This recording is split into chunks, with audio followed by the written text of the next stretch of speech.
We've had the war on drugs, we've had the war on terror, we're now at the beginning of the war on cash. Digital payments in this crisis move from being a nice-to-have capability to a must-have essential service. There are massive privacy implications to this that I don't think people are even understanding on a basic level. Again, this whole thing has been sort of portrayed and framed as this major issue to, go after nefarious characters. Well, that's not really the case. Actually, a society that only values convenience probably has some serious problems.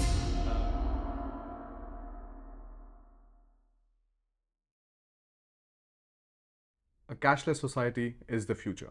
This is something you must have heard in one shape or the other in any country, in any place you must have gone to. Cashless is safe, cashless is freedom, cashless is for everyone. You almost cannot help but feel like this is somewhat very forced, because at many times you just keep on hearing the same things over and over again. That is, don't use cash, because if you're using cash, you most probably are doing something illegal, you're doing something dodgy, you're doing something which should be looked down upon by the people. Now, of course, the banks want to get rid of all of the cash for the cost reasons, and the politicians somehow think that if you're having less cash running in the society, you're going to make the crime go less. Central banks want to abolish cash because for them it is going to be so much easier to enforce the negative interest rates much better if there is no cash circulating around in the society. And of course, what many people end up forgetting is that companies like PayPal, Visa, MasterCard, all of the payment processors too end up raising the price of goods and services even further for you. Because, so for example, I have an online academy where I offer different kind of courses and stuff, and there I see that anytime you pay me maybe 100 euros, the 3 euros or 4 euros, like minimum of that, is already getting cut. If you're paying with American Express or something, the cost for that are even further. And when you're selling some things which are like much cheaper, right? Like you're just having like 2 euros, 3 euros or something, the money that you get in the end, like it's sometimes not even worth it for you to like sell anything at all. So these are the things which essentially people do not realize. And at the same time, these companies, PayPal, Visa, MasterCard, American Express, and so on, they keep on gathering massive amounts of data over your buying behavior, which gets sometimes further sold or cooperated with different kind of companies and stuff, so that you can essentially see more things, more ads, more offers, which are going to make you spend even more. So what are we actually moving towards? A cashless society or a controlled society? That's exactly what we want to discuss in this video: the war on cash and how governments and institutions want to take away your privacy. First things first, the cashless system in itself, it's not bad.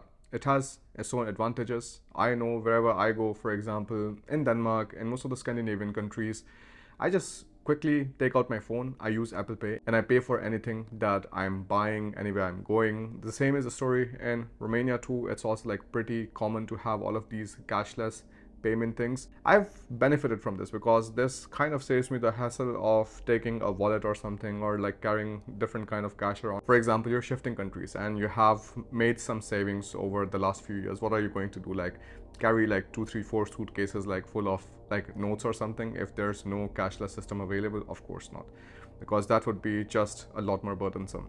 So cashless system, they have their benefits. You have increased convenience, that is no need to carry large amounts of cash. You have improved security, that is no risk of theft or loss of cash. Cashless systems are also less time consuming, so no need to wait in lines to receive or make payments. Increased accuracy, no risk of incorrect change or incorrect payments. With cashless systems, you also get increased financial literacy. That is, tracking spending becomes easier when using digital payments. You can easily see the insights on your banking apps and so on. You can see how much you're paying, how much you are making and so on, and then you can set some goals. That's very nice. Then you have lower criminal activity. People engaged in criminal activity, tax fraud or corruption wouldn't be able to avoid their digital footprint. And then also there's one more thing that we should not forget. If you see all of the boom that we have seen in all of the investing apps, people starting investing in the stock market and so on, this is still pretty recent, and all of this started when you had all of these neobanks which were popping up, and it just became for you to invest in the stock market much more easier. I've been doing that with Scalable Capital. This has been my broker when I was living in Germany, went to Denmark, went to Romania and so on, and I just carried it everywhere. And this is very convenient because as long as you're living in the European Union, you can still go to any country and you can still keep your broker with them. With other brokers, the problem was that as soon as you leave Germany as your main residence, you are no longer allowed to keep your depot with them. With Scalable Capital, you can invest in ETFs, stocks, and so on without any kind of additional costs, and you can just set up saving plans. So you are having automatic payments which are being made into these funds without any kind of you going to the banks, taking the cash, putting the money inside, things like that. All of that is online, all of that is digital, and all of that is super convenient. If you want to learn more about it, I've made more step-by-step detailed videos. You can find the links for that in the description on how you invest in the stock market as an expat in Germany. Putting money in the bank is like exchanging your money into coins at a casino. It's digital chips in a private ecosystem controlled by the banking sector. We can happily pass these chips around, but when we go to the ATM to withdraw the money, we are redeeming them to exit the system. If ATMs get shut down, we are trapped, our money is trapped, and this is beneficial for their commercial interests. This is not really some crazy dystopian story I'm telling you right now. I have different kind of bank accounts that I use purely for the reason that many of these bank accounts have such crazy limits. For example, if you're having your private account with Vice, you're only allowed to take out 1,500 euros of money in a month without any kind of fee whatsoever. If you're taking out more money, you're paying 2% tax on top of that. It is a tax. I mean, you can call it a fee, but I call it a tax. Then afterwards, you also have daily limits. So for example, in a day, you are not able to take out more than 1,000 euros, more than 1,500 euros, whatever. So this is something which I personally find very, very creepy, because you have the money, right? Like you have the money like written on your bank account, like the digits and stuff. But if the ATM denies that you're not allowed to take out that cash or something, and you need that cash for whatever reasons, maybe you want to like keep it to the side because you don't really trust the banks and the government anymore, then it becomes very, very difficult for you because you have already put most of your money inside this digital system. So this is something you should also really keep in mind. There's a very legitimate reason why so many Germans are skeptical about the banks and about credit cards, debit cards, things like that, and are still using cash, because they understand the anonymity which comes with that and how much safer it is for your own, data protection and privacy. More digital payments equals more commissions or interest rates for banks. More and more branches closing down every single day, and sometimes the entire townships are having only one ATM or no ATM whatsoever. In those kind of scenarios, you see that EU is transitioning very, very quickly to a completely digital future. There is a story from the Heidenheimer Volksbank, which doesn't really have ATM in one town, and there's a van which goes around, and there's a ATM machine in the van where people are able to go and take out the money or deposit the money, whatever. And if you think about it, in days when the ATM doesn't show up or something, these people have essentially no chance whatsoever of taking out cash, and then they have to travel to some faraway places to withdraw cash, which again sounds very, very absurd. Germany, which relies heavily on cash because of its aging population, is also seeing this trend. Although cash payments still account for more than 50% of the payments, but this is something which is still being held up by the older generation, because the younger generation, we are all into Apple Pay and Google Pay, and we don't really want to use cash somewhere, because of course it is so much easier to carry your credit or debit cards and your phones than it is to carry some cash and then having the hassle of giving the cash at the counter, waiting for them to change things and things like that. So as the older generation starts reducing, or maybe the older generation starts getting more and more adapted to the cashless systems, you're going to see that this is also going to start changing. Also in Germany, the banks have stepped up the branch closure rates. The banks have closed 1/4 of their branches since the year 2000. This is almost 10,200 locations across the country and 680 branches per year as of 2017. Recently also there have been talks that the German government wants to put a limit on the physical payments up to 10,000 euros. And this is something that we personally experience. For example, Alina's grandparents, they were telling us that all of a sudden they had to start telling about any kind of tiny money which is coming inside 3,000 euros, 5,000 euros. And the banks gave them time. If you're having money lying in your safe deposits or something, it is now time for you to put that money inside into the banks, because amounts more than 10,000 euros are going to be checked in detail if they are going to even accept that kind of cash anymore. So that is also going to be an interesting development. We see how these things develop, at least in Germany. What is even crazy is that a new survey has revealed that the physical branches can be completely phased out by almost 2025.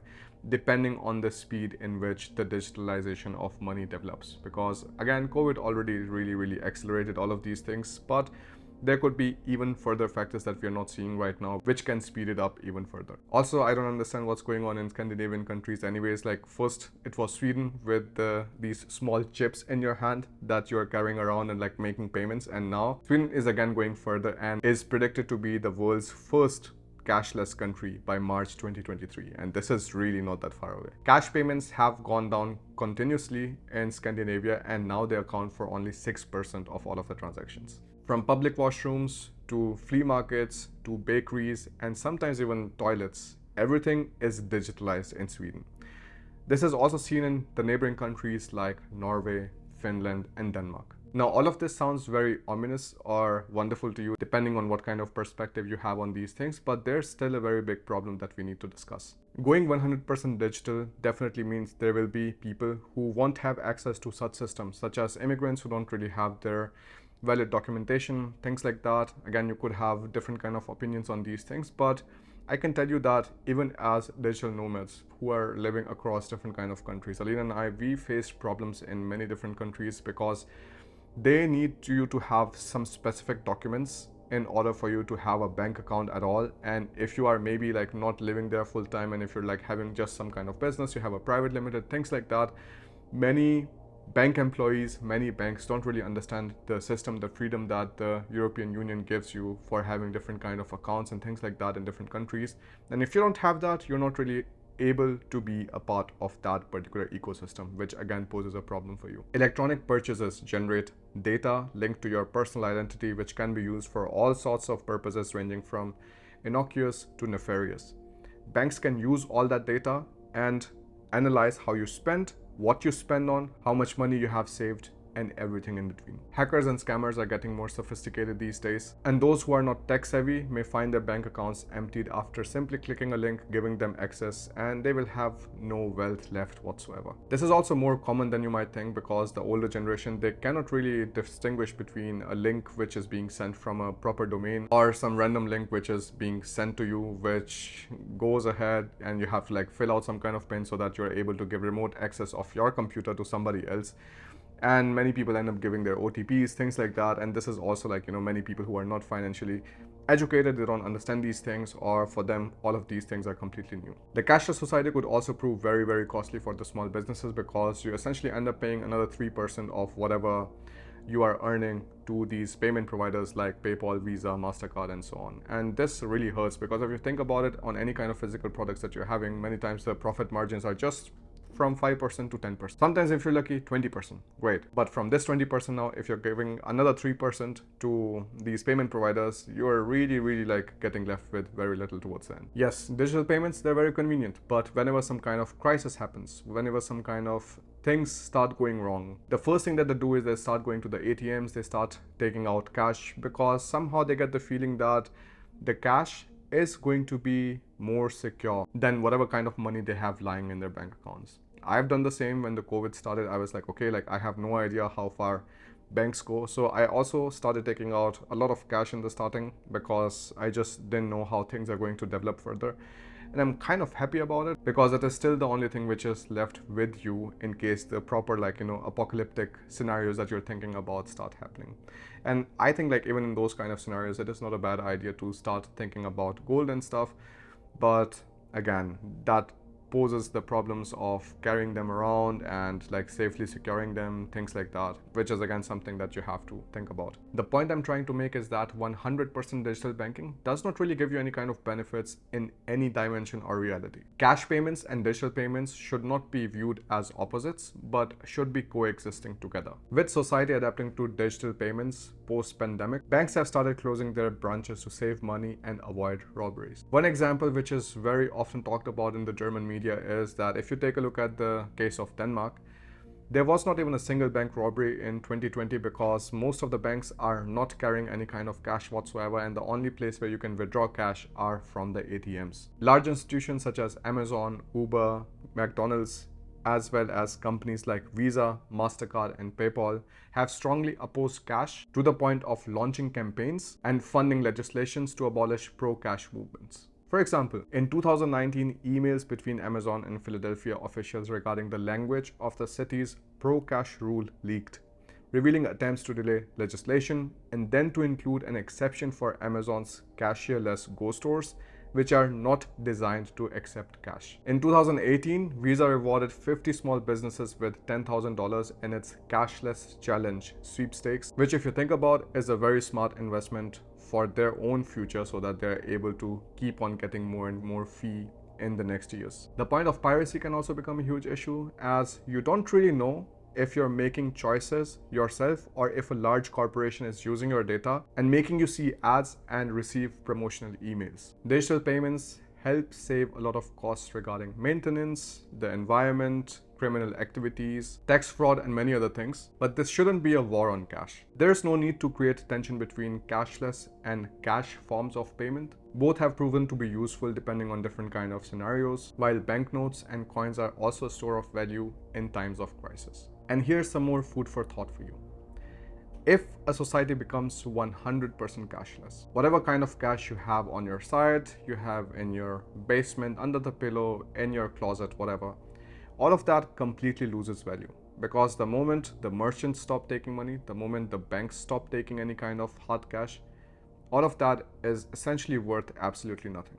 This is something we saw in India when the demonetization happened, because many people who sometimes forgot that they had some kind of money lying to the side, whatever, they're not able to change any of that money. Whatever kind of money that they had, sometimes these are like really big sums, they are essentially completely worthless, and all of the value that they had stored there was essentially completely gone. So this is also a huge thing that you have to think about when you're thinking about 100% cashless society. It is not only going to cost you your privacy, but whatever kind of notes you have lying around, whatever kind of coins you have lying around, all of that essentially becomes worthless.